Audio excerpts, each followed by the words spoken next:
Welcome to episode 2 of Reversing the Stigma, how I healed my inner child, and what I do to continue that healing moving forward. So, today we're talking about traumatic experiences. Oh boy. Okay. So, I'm going to go as far back as I can remember, which is about maybe 5 or 6 years old. So, one of my very first traumatic memories is honestly driving around in the car with my mom.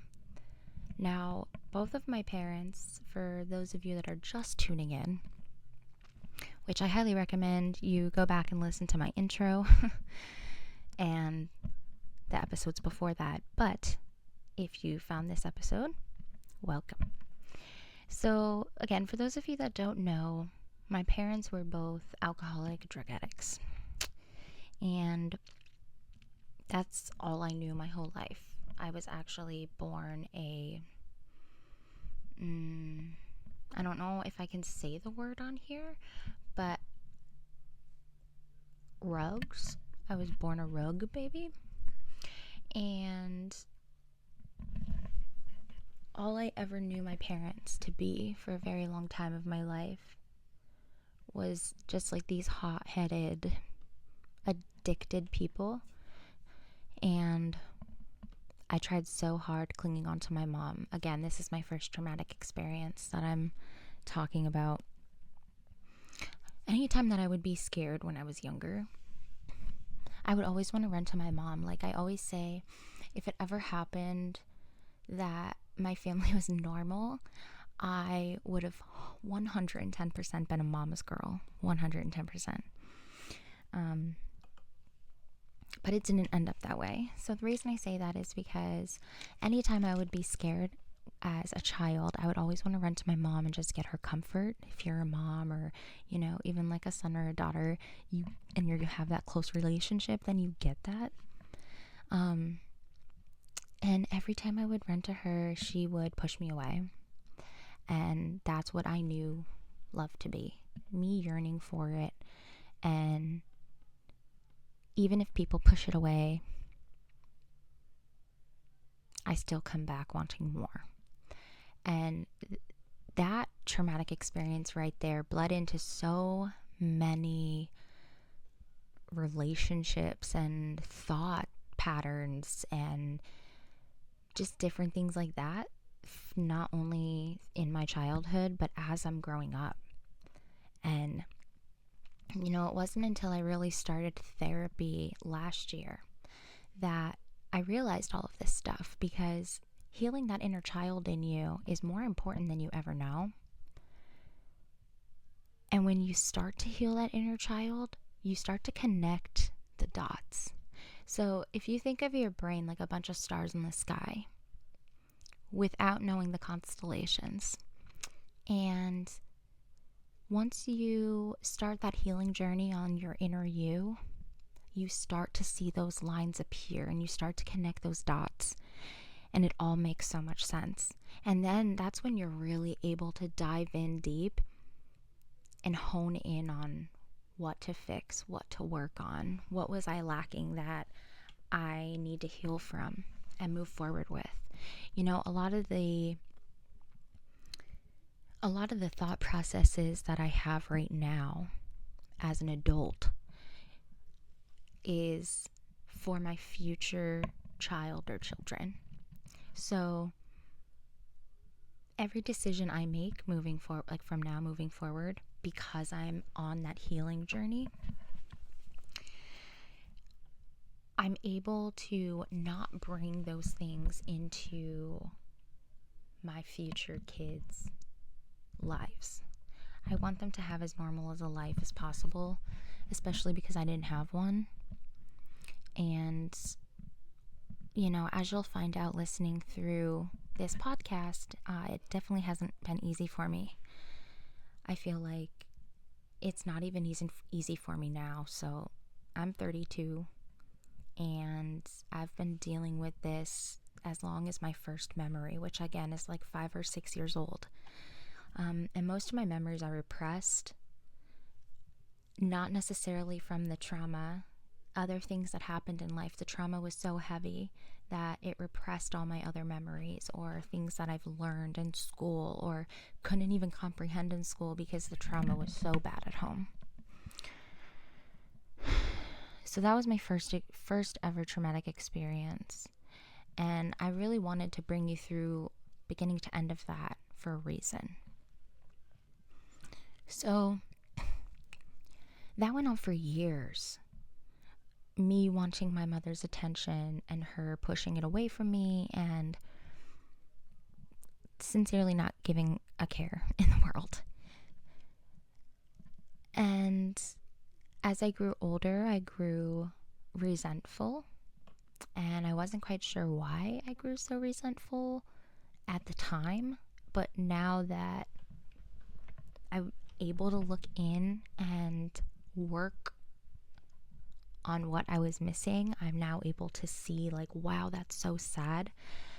I've spent so many days and nights just sobbing, healing from those inner wounds. You know, I look at my inner child as an 8-year-old girl, an 8-year-old version of me.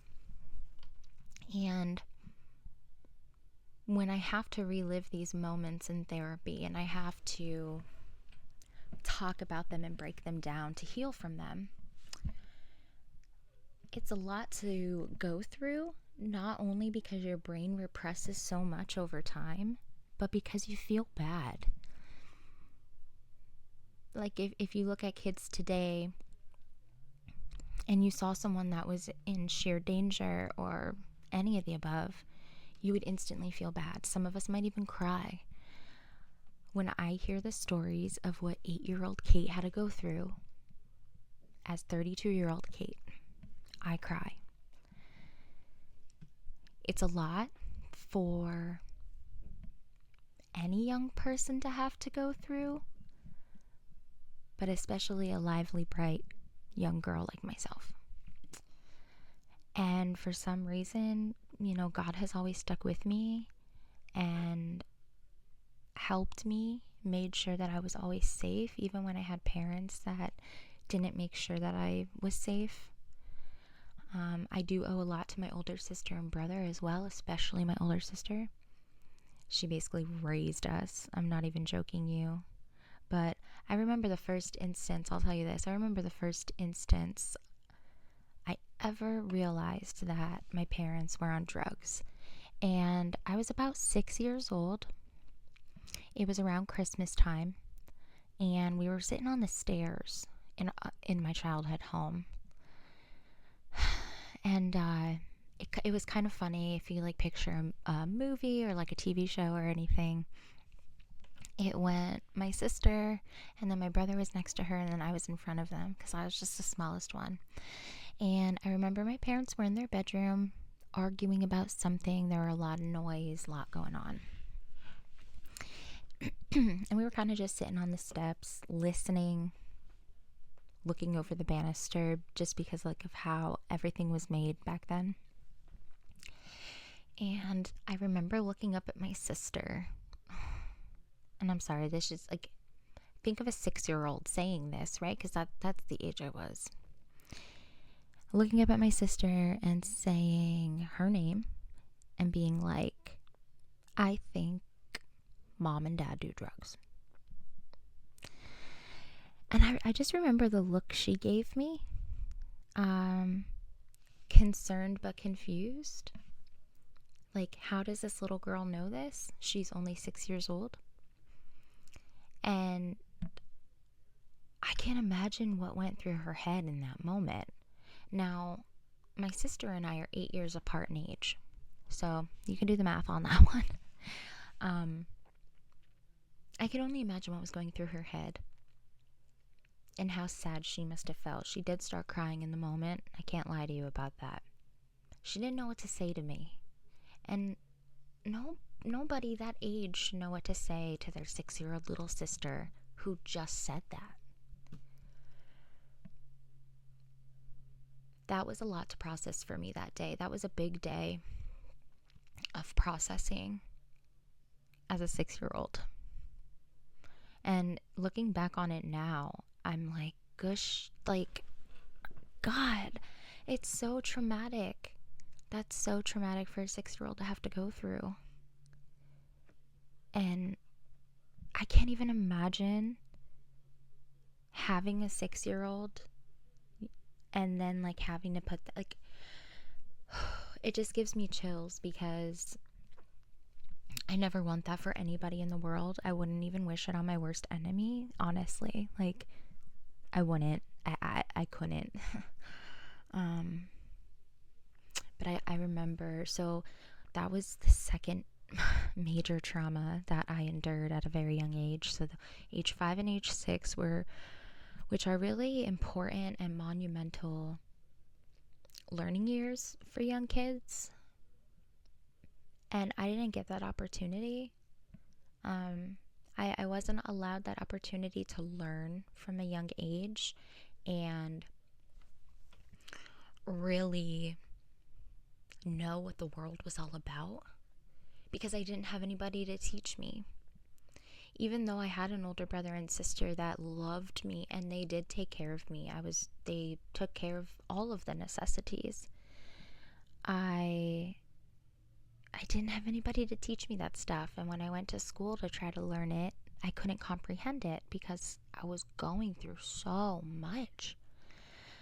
And I've always wondered, like, until recently, I always wondered, how don't I remember these things from school, or how don't I remember doing this or going on this field trip?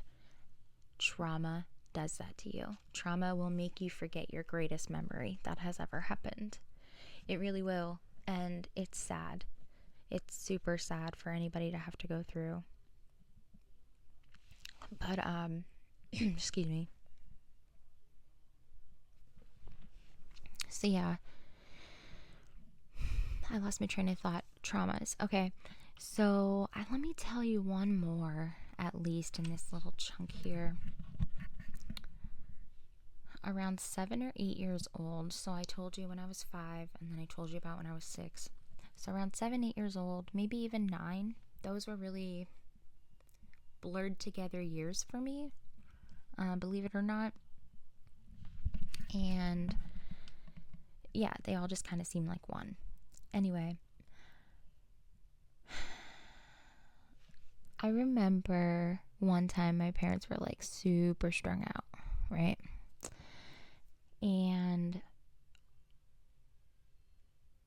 my dad kept calling his dad my grandfather. And it was like an in the moment thing, like when you're arguing with somebody and you just want to like call someone. So he called his dad, and his dad was concerned and wanted to come over, rightfully so. But he didn't even ask, he just showed up. Which, like, rest his soul. My grandfather went through so much with like my parents, and then like trying to take care of us and everything. But we'll get into that in a different episode. So I remember he came over and my parents were in mid-argument. I mean, screaming at each other. I'm pretty sure they were even like physically arguing. And I remember just seeing my grandfather at the back door. And again, I wasn't allowed to answer the door. I was between the ages of 7 and 9. Even though I knew it was my grandfather, I was getting yelled at to not answer the door. And it was just so heartbreaking, even as a young child, to know that your family is outside and they want to come in, and you're not allowed to let them in. The toxicity is that bad in the house that you're terrified to let a good person in, because you know that there are 2 bad people in the house that will do something way worse to you. So the story actually goes on to my grandfather breaking the back door window. So we had this white back door, and the top half of it had a couple of windows with like a couple of cross panes in them, if that's what you want to call it.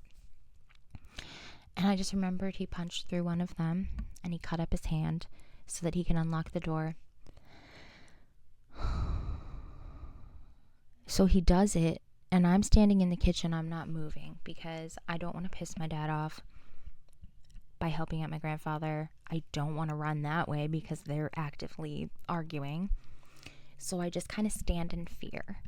And quick side note, I've noticed that I still do that in life as an adult. I have this deer in the headlights reaction when I'm really, really petrified and I don't know what to do. And I truly believe that that was something that had been instilled in me from those moments.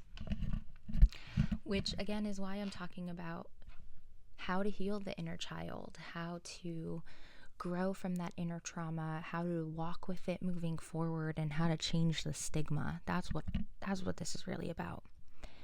And man, I remember him trying to come through the door once he had unlocked it, and my dad had come running through from the living room, dining room area, and slams the door. My pop's glasses fly off his face. I want to say that maybe his arm or something got caught in there, but I can't say for sure. And it was bad. My dad just freaked out. So I later remember after that time, as traumatic as that was. See, I'm skipping a lot in between because my brain can't remember right now. But I just remember going from that moment to my dad fixing the back glass door with plexiglass. And if you don't know what that is, it's like a thicker type of glass that isn't real. I don't really know how to explain it. I'm not into all of that. But I just remember him replacing that. And it's so crazy to think that those two memories are so far apart and I can't remember anything in between. It's just nuts how trauma sticks with you, and it almost casts this dark shadow over the memories in your mind. And then you can't remember them because they're so darkened. And it's like only the bad things are there, which then puts you into fight or flight mode, right? And believe it or not, I actually have been seeing a neurological chiropractor recently. Well, the past year now, actually. And believe it or not, trauma does a doozy on your nervous system. So he was just telling me that for, my time leading up to coming and seeing him, that I was in straight fight or flight mode, 110%. And it's funny thinking back on it now that, not only have I been going to therapy, but I've been going to the neurological chiropractor, working on different things. So it's a combination, also just doing my own inner work, but beyond that. And it's so crazy to look back on what it is I went through at that age, at that time. I mean, it's insane to think about it. Now let's go back a couple years even, because we talked about when I was 5, then we talked about when I was 6, then I talked about 7 through 9. But if we step back for a second, if you've been here the whole time, you've heard the previous dramas. But when I was in kindergarten, maybe first grade, my brother would always pick me up from school. And because school wasn't far from our house, we would both walk. So he got out of high school, walked to my elementary school, would pick me up, and then we'd walk down the hill to our house. Well, I remember there was this girl that was in a lot of my classes. I won't say her name. I'll keep it confidential, even though I remember it. And she used to bully me a lot. For a lot of reasons I won't get into right now. But she followed me home one day. And was just verbally saying things. I didn't pay attention to her. I kept walking. So then this day that my brother came and picked me up, and we're walking home, it was snowing. or it had just snowed. And when I tell you there were inches of snow, there were inches of snow on the ground. So we're trekking through, we're going home. Here she comes, trailblazing behind me like no other. And she just starts hitting me from behind, pushes me to the ground, kicks me down there, basically in my bone, because like I'm a girl. And she just like, she didn't like me, you know what I mean? So my brother, I love him, he threw her books on the ground, kind of pushed her back a little bit. He picked me up, and then we finished walking home. I was sobbing, crying, sobbing. I mean, I was little, so it makes sense. But I went home, and I remember my dad had been in the bathroom, and he asked my mom to like check everything out and make sure I was okay, because I was being so dramatic. I was like, it's bleeding, it hurts so bad. My mom's like, nothing happened. Like, yes, it hurt, but nothing bad's gonna happen. I used to be like 100% a hypochondriac. Still kind of am, ever since I was a kid. But I remember my dad was in the bathroom, and he asked me if I was okay, and I'm like finishing up crying. I was like, yeah, I'm all right. Whatever. She kicked me in my chachi is what I said. It's what I called it back then. And basically my loving dad was just like, yeah, it'll be better before you get married. That was like his solution to everything. It's just like, oh, it'll get better before you're married. I just thought that was a funny moment to share, because what are you supposed to say in that moment? In all honesty, to your kid who like is being over dramatic and thinks everything's gonna fall off. So I laugh about that now, and I'm glad I'm able to. But I tell all of these stories in this episode to say trauma sticks with you if you do not deal with it. You need to deal with your trauma. I suggest the sooner the better. Don't be like me and wait until you are older, because it ruins a lot of things in life that you don't realize. Like even small things, interactions with people, going out and being social, all of those things. So really remember that. Even how you're reacting to different things and what you're feeling in that moment, that all stems from your childhood, what you were taught, how you were taught to act, how you were taught to respond. So always, always remember that you don't need to take those built up feelings into every new situation. So what I mean by that is taking the unhealed trauma from your childhood and not sorting it out and bringing it into new relationships is automatically going to mess it up for you. It won't last. It definitely won't. And it's only going to put more strain and trauma on your partner and yourself, which is going to make it harder to heal. So that's just a little PSA out there for everybody. I'm trying to keep these about 25-30 minutes. And you can always find a new episode uploaded via Podbean, YouTube, and pretty soon Apple Podcast. Thank you so much for listening, and we'll see you soon. Light, love, and positivity. Thanks for listening to Reverse the Stigma.